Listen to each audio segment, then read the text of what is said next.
bem-vindo à Hora do Enem! Estamos iniciando mais uma semana de preparação para as provas de 21 e 28 de novembro. Mas fique ligado também no período das inscrições, que vai de 30 de junho a 14 de julho, ok?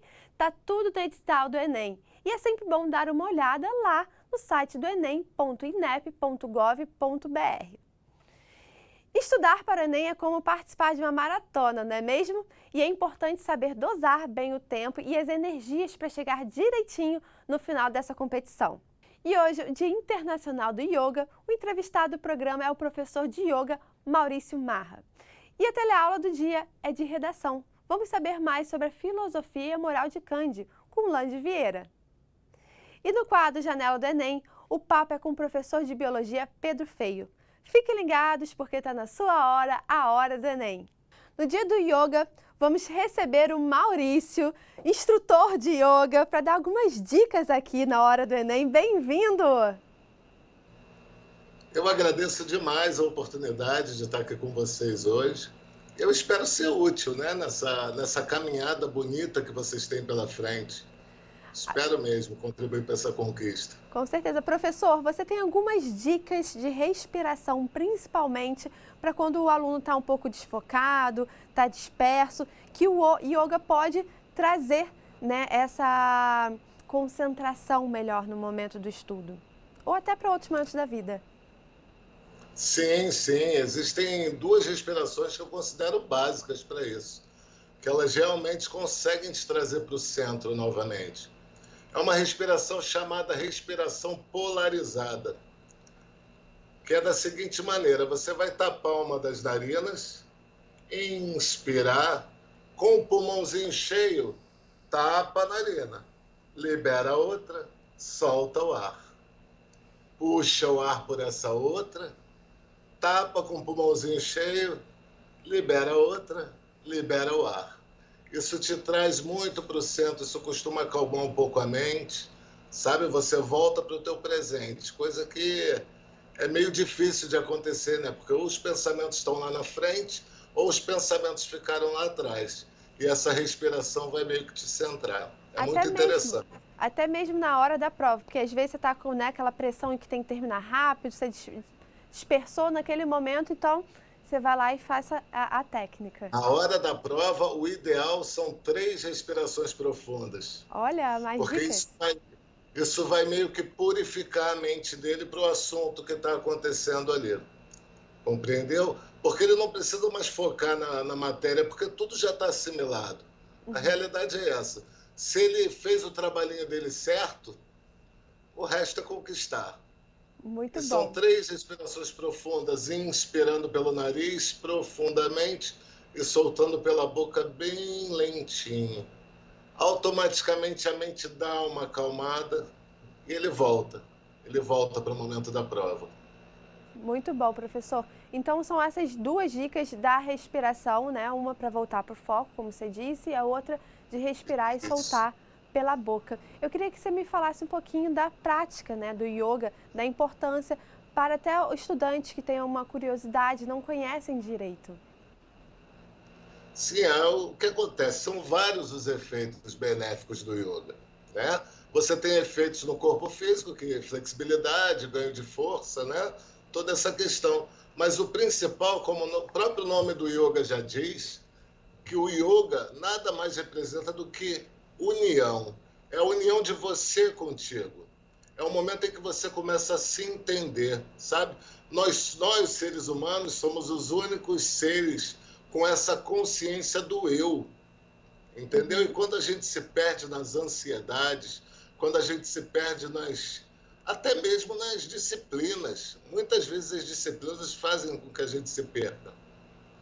A gente respira, a gente pratica yoga e a gente começa a mudar o nosso ponto de vista para a gente. Isso traz mais calma, isso traz menos ansiedade, isso te traz uma nova visão de mundo. A realidade é essa. O yoga é tudo de bom. Viva uma vida de yoga e você vai viver plenamente. Agora, para finalizar, uma mensagem para quem está nos assistindo. A mensagem é a seguinte: estudou? Fez a tua tarefinha direito? Então está perfeito. Você não tem mais com o que se preocupar. Não estudou? Foca mais um pouco, estuda um pouquinho mais e não se desespera. Não existe só uma chance. Existem várias chances. Coloque isso na tua cabeça.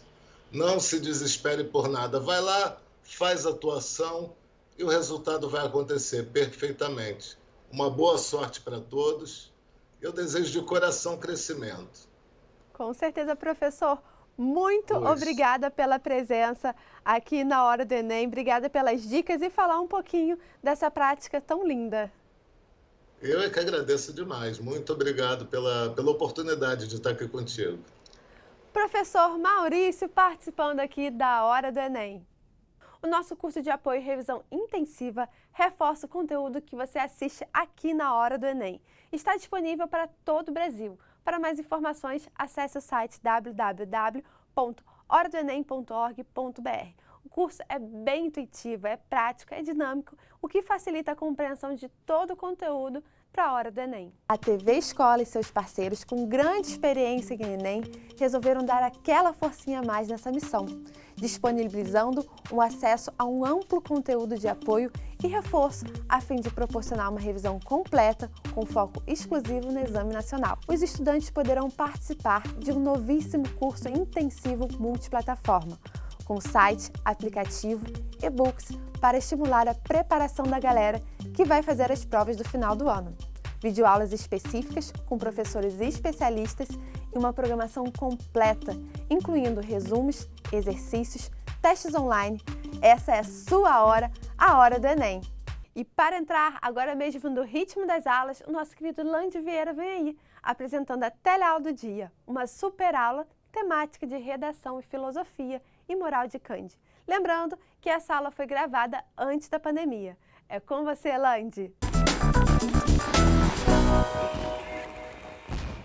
Hora do Enem no ar e hoje a gente fala da Olimpíada Internacional de Filosofia. É isso mesmo, o papo é com o primeiro brasileiro a participar do júri do evento e ele ainda levou estudantes daqui para competir lá em Montenegro, na Europa, onde aconteceu o torneio desse ano. Quer saber como foi? Professor Gustavo Coelho conta tudo, mas é já já. Porque antes a gente discute um dos temas mais recorrentes no Enem e que deixa muita gente em dúvida. O papo é sobre moral e o professor Silvério Ortiz. Alvi. Professor, quanto tempo, rapaz? Pois é. O pessoal às vezes confunde ética e moral. Explica pra gente. Na verdade, as duas palavras, os dois termos, moral e ética, se você for olhar a raiz, é praticamente a mesma coisa, aquilo que a gente chama de etimologia, né? Uma tem uma etimologia grega, que é ética, e outra tem uma etimologia romana, latina, que é moral.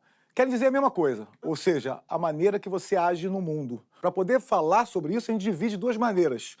O que eu faço, ou seja, a minha conduta, o que é certo e errado, né? Vou chegar tarde em casa, vou falar com a pessoa de um jeito ou de outra. Eu tô vendo ali. Né? Bora dar uma olhada? Aí, ó. Tô vendo então, aqui. a moral é quando eu falo das minhas ações. O que eu estou fazendo? De certa maneira, na história ocidental, os mandamentos lá da história bíblica seriam códigos de moral. Não matarás, não furtarás e coisas do tipo.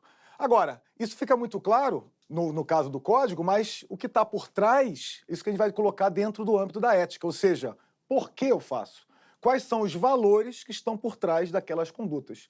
Então, o que eu faço, certo ou errado, depende daquilo que eu valorizo.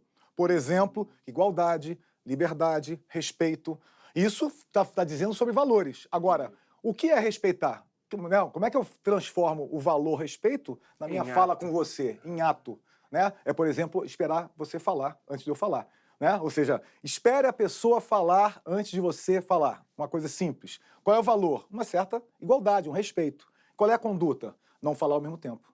Né? Então, isso seria a moral. Esses conceitos variaram muito ao longo do tempo. Sem dúvida. A discussão ética ela tem que passar pelo eixo histórico. A gente divide na filosofia, na história também, né, em 4 grandes blocos, né, o que a gente chama de história antiga, história medieval, história moderna e história contemporânea. E cada um desses 4 blocos tem um eixo de valores, podemos pensar, da maneira com que aqueles humanos, aquelas pessoas, olhavam para o mundo. Um exemplo, talvez. Na antiguidade, né, os valores tinham a ver com uma referência no cosmos. O que eu quero dizer? A natureza, o universo. Quer dizer, a maneira que você nasceu, a sua natureza, tinha muito a ver com o que você deveria fazer. Um exemplo mais forte disso é o próprio Aristóteles. O Aristóteles, que está na Antiguidade, o que ele vai dizer? O que é ético? Você respeitar a maneira que você, aspas, nasceu. Né? Vamos dizer assim, nasceu para correr, né? É veloz, é um cara vigor físico. Pô, então esse cara tem que fazer o quê? Tem que ser um corredor. Quando você vai para o período medieval, já tem a presença do Deus cristão. Quer dizer, o que você deve fazer é se aproximar desse Deus cristão, né, e se afastar do mundo mais pecaminoso, digamos. Quando chega na modernidade, aí já é a era do homem, a era do homem racional, né? Ou seja, a gente chama de antropocêntrico. Então, nesse momento da modernidade, aparece o indivíduo autônomo. Ou, de outra maneira, nós, seres humanos, somos capazes de definir o que é certo e o que é errado a partir da razão. Então isso varia de acordo com o tempo e não com o filósofo. Mas os filósofos de cada época têm uma proximidade. Claro que eles vão ser diferentes, senão não tem filosofia. Né? A filosofia tem que ser essa diversidade, mas eles estão dentro de um certo registro. Ou seja, se for moderno, está pensando na liberdade do indivíduo, na autonomia do indivíduo. Se for antigo, está pensando... Não tem indivíduo na antiguidade. Está pensando na comunidade dele, na polis, como a gente falava na época. Entendeu? Entendi. E o que o Enem espera do candidato quando o assunto é moral? Localizar o autor na antiguidade ou nos outros períodos é o primeiro passo. E aí, dentro dos autores, conhecer as particularidades. Se você vai falar da antiguidade, você tem uma diferença entre Sócrates, entre Platão e Aristóteles e os estoicos, por exemplo. Cada um tem uma particularidade que precisa o candidato conhecer. E vem cá, como o Enem costuma cobrar esse assunto? Dos 3 anos para cá, cada vez mais o conhecimento específico daquele autor ou da relação do pensamento dele com o momento atual e menos interpretação de texto. Hoje, cada vez mais específico, é uma questão que a gente vai ver daqui a pouco, é um conhecimento específico sobre Kant e sobre o período. Daqui a pouco nada, professor. Vamos ver agora. Bora! Questão 85 do Enem de 2017, caderno azul, primeira aplicação. Alguns dizem que era uma das questões mais difíceis de filosofia, isso mesmo? Eu concordo. Porque passa pelo texto do Kant, que é um autor, no mínimo, árido. Quer dizer, eu estava falando sobre encaixar o filósofo no período histórico, então vou fazer isso. Quer dizer, o Kant é um autor moderno. Mais ainda, é um iluminista. Quer dizer, quando você fala iluminista, você está falando de um grupo de pensadores que colocavam a razão como grande referência.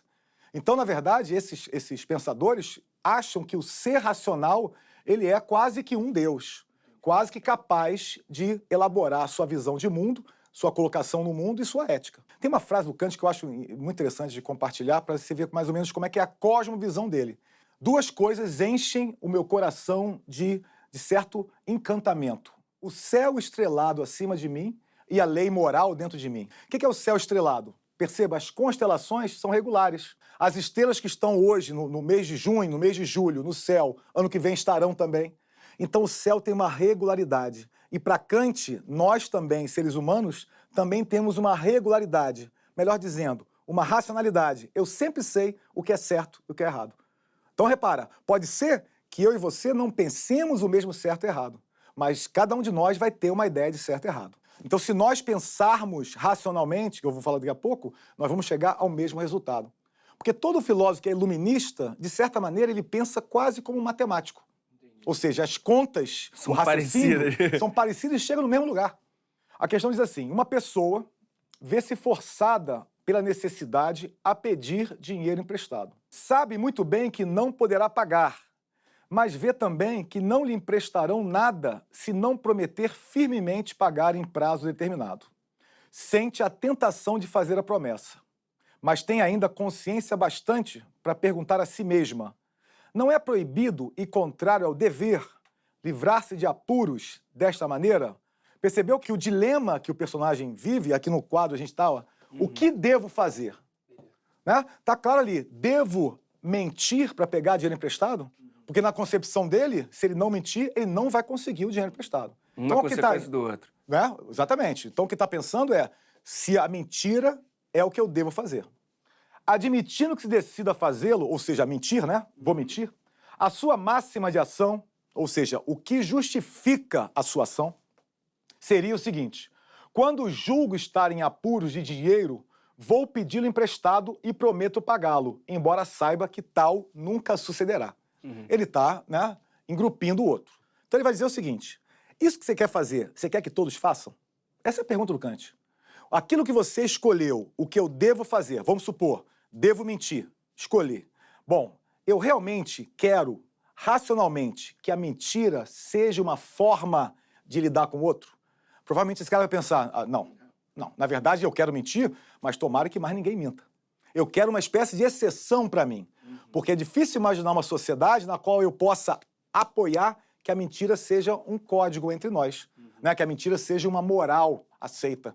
Então, reparou que ali entra, se eu mentir, eu só posso dizer que é certo se eu quiser que todos mintam também. Entendi. De acordo com a moral kantiana, a falsa promessa de pagamento, Caô, famoso caô, né?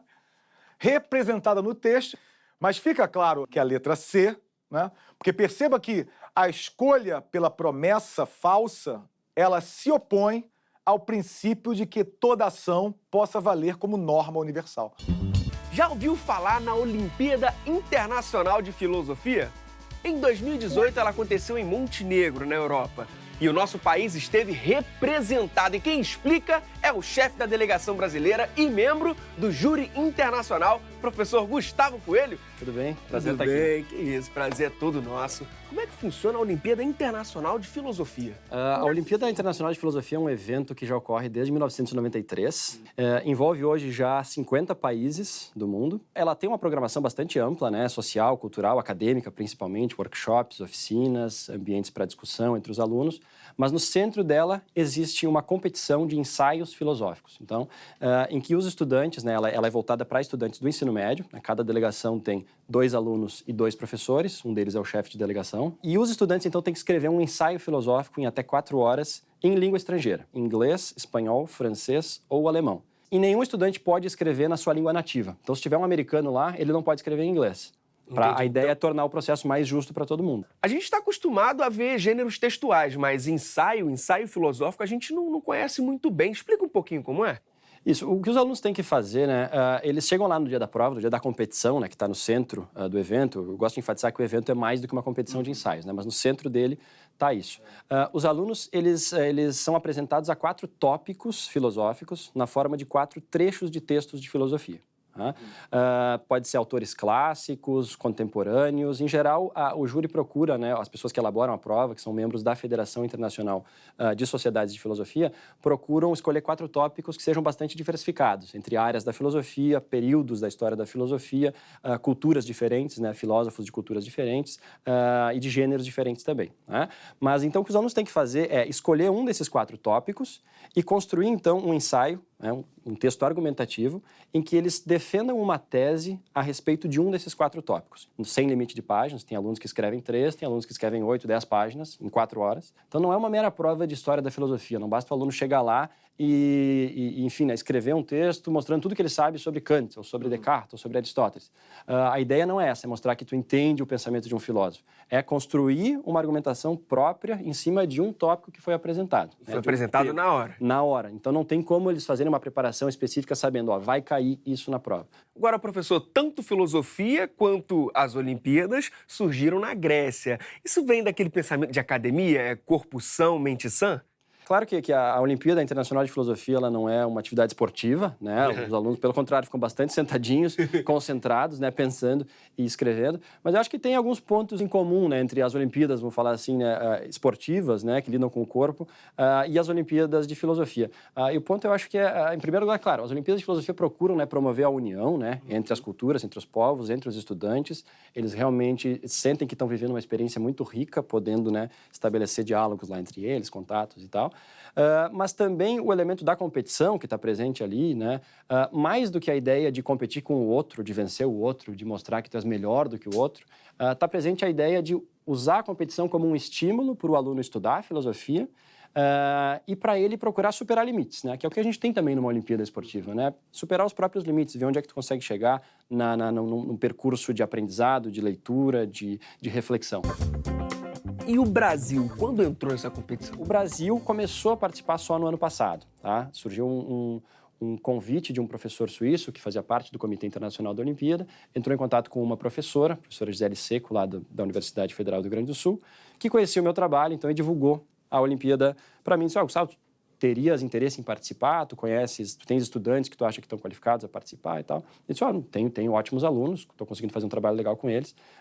E aí, então, no primeiro ano, na nossa primeira participação, que foi no ano passado, em Roterdã, na Holanda, eu levei 2 alunos meus. Opa, quem foram? Quero saber o nome dos atletas. O Antônio Simões Pilcher e a Daniela Barcelos Amon, né? 2 estudantes do 3º ano do ensino médio. E aí, claro, fiz uma preparação específica para eles, de 2 meses, com uma carga de leituras, um programa, né, de leituras, um programa de redação de ensaios, alguns mais de formação de repertório, outros já de posicionamento, de construir uma argumentação em cima de um ponto, né?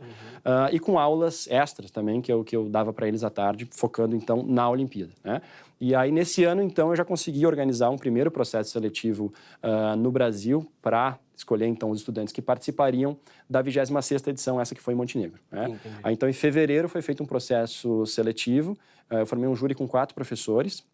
A professora Gisele Seco, da Universidade Federal do Rio Grande do Sul, a professora Michele Seixas, da UFSM, Federal de Santa Maria, a professora Edgar Lira, aqui da PUC-Rio, e o professor Leonardo Ruivo, da Universidade Estadual do Maranhão. Né? Então, esse foi o júri da seletiva. Eu divulguei ela para mais de 20 escolas, públicas e privadas. Claro, gostaria de poder, já na primeira edição, ter convidado o país inteiro, todos os estados e tal, mas a gente ainda está crescendo nesse processo, né? A ideia já para o ano que vem é crescer um pouco mais. Surgiu, então, a procura de alguns estudantes, né? 10 estudantes no total participaram. Então, foram selecionados 2 estudantes de São Paulo, a Monique Murer e o Pedro de Oliveira. Como se saíram, tanto no ano passado quanto esse ano? Como é que... Muito bem, com certeza. Assim, para uma primeira participação do Brasil, foi excelente. Assim. Muitos países que já tinham um histórico de premiação no evento saíram sem nenhum prêmio. E um dos meus 2 estudantes, né, o brasileiro, né, o Antônio, saiu de lá com uma menção honrosa. Ele ficou entre os 30 melhores da Olimpíada Internacional naquele ano. E nesse ano, a Monique Murer também, a outra estudante brasileira que a gente levou, também recebeu uma menção honrosa. Então, 2 anos seguidos com uma menção honrosa. Foi bastante bom. Ela chegou bastante perto de uma medalha.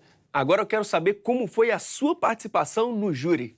Claro, uma participação que me deixa bastante honrado, né, de poder participar do júri de um evento tão importante, representando o meu país e representando a comunidade filosófica brasileira, que é uma comunidade bastante rica, bastante forte, bastante diversificada também, né?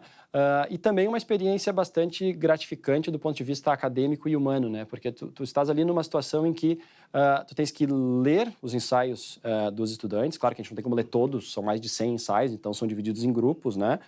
E cada grupo fica responsável por um número determinado de ensaios. Cada professor é soberano para dar a sua nota para cada ensaio particular que ele lê, mas a gente é estimulado, né, a estabelecer um diálogo, um debate, depois de ler cada ensaio, para ver se a gente realmente está seguro da nota que a gente quer dar ou não, né, individualmente. Então rola também aí um aprendizado, né, no momento em que a gente discute e vê, pô, que legal, de repente o cara aponta alguma coisa que tu não tinha percebido no texto, ou tu ajuda ele a enxergar alguma coisa que ele não tinha enxergado tão bem no texto. Então pode ocorrer de alguém optar por alterar um pouco a nota que estava inicialmente, né, disposto a dar. É bom deixar claro, né, que o júri internacional ele é composto por todos os chefes de delegação e pelos professores acompanhantes que compõem cada delegação, né, que é mais um professor por delegação. E esse júri é encarregado por avaliar os ensaios em 2 primeiras rodadas. Tá? A tarefa do júri é, então, estabelecer como que um grande filtro, definindo 2 pontos de corte. A partir de onde serão dadas menções honrosas, sem ainda identificar o nome dos autores dos ensaios, a gente não sabe isso, né? Tudo é feito às cegas. E um segundo ponto de corte, que é quem vai ser indicado para uma medalha. Os ensaios que são indicados para uma medalha são lidos por um segundo júri, mais restrito. E o quão importante é para o Brasil participar de um evento como esse? Para ter a sua comunidade filosófica representada, e é estranho que a gente nunca tenha tido, né, nenhum representante até o ano passado, né, participando desse evento com uma comunidade tão forte, né? E em segundo lugar, eu acho que também é importante o Brasil participar para que a nossa comunidade fique sabendo desse evento, de como ele funciona, e tome esse evento como um referencial, não único, né, para nos indicar o quão longe um estudante de ensino médio é capaz de chegar, entende? Quando tu chegas numa Olimpíada e tu lês um texto de um estudante de outro país extremamente qualificado, de dar inveja em estudantes de nível de graduação, de final de curso no Brasil, certo? Tu percebe, caramba, um estudante de ensino médio pode chegar muito longe. E no Janela do Enem, um bate-papo e uma história muito bacana com o professor de biologia, Pedro Feio. Tudo bem? Bem-vindo, professor! Obrigado, Tatiana. Sempre um prazer estar com vocês aqui, especialmente nesse quadro. Queria que você contasse um pouquinho da sua história. Bom, um pouquinho da minha história. Minha história ela é interessante de falar nesse quadro porque, apesar de professor, eu fiz o Enem que está nos moldes de hoje, né? Lá em 2009. E eu quero muito estimular a juventude hoje que está aí assistindo o programa, que está se preparando para o Enem, que continue, porque o Enem ele é uma porta de entrada.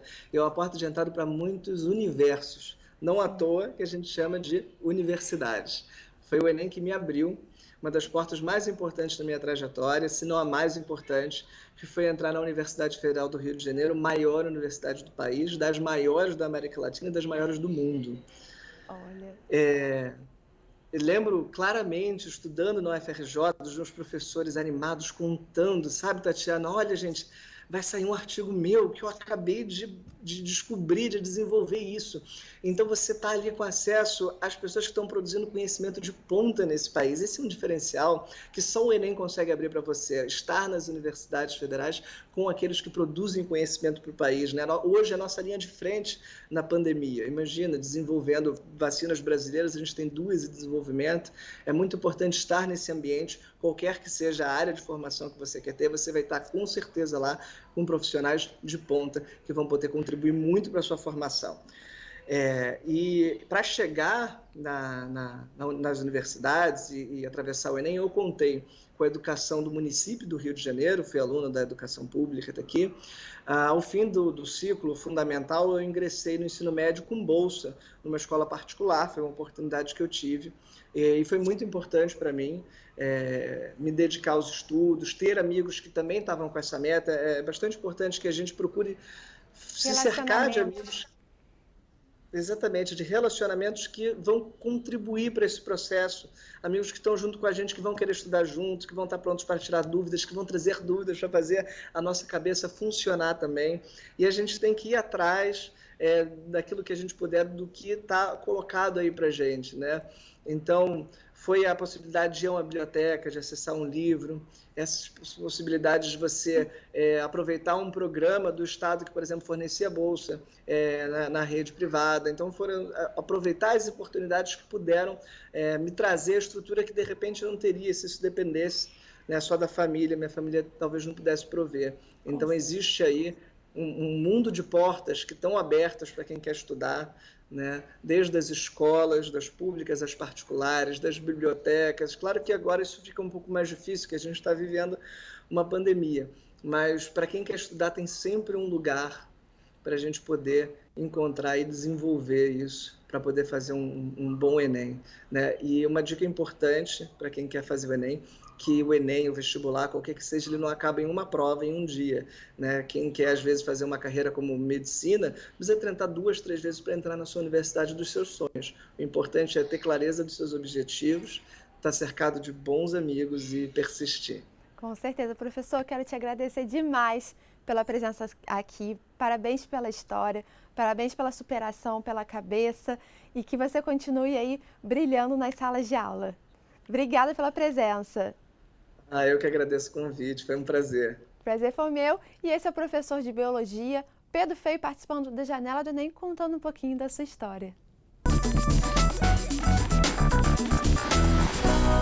Bom, turma, a Hora do Enem vai ficando por aqui. Mais uma vez, foi uma honra passar esse tempo com vocês. Mas não se esqueça, você pode participar da Hora do Enem dando sugestões e tirando dúvidas. É só mandar um WhatsApp pra gente. Talvez você participe também aqui do Janela do Enem. Já pensou nisso? Eu vou amar. Queremos também estar sempre perto de você. Então marque a gente nas redes sociais com a hashtag Hora do Enem, @TV Escola e @Tatiana D'Angelo. E vai por mim que essa dica que eu vou dar agora é muito boa. Participe também do nosso curso intensivo multiplataforma, que é de fácil acesso pelo site www.horadoenem.org.br e aproveite o conteúdo. E agora que já dei o meu recado, está na hora de eu dizer tchau. Estamos juntos para o que der e vier até novembro aqui pela TV Escola. Com muita disciplina, força e fé, a gente tem certeza que nós vamos chegar lá. E amanhã tem mais Hora do Enem. Até lá, um grande beijo e abraço. Um beijo, tchau, tchau.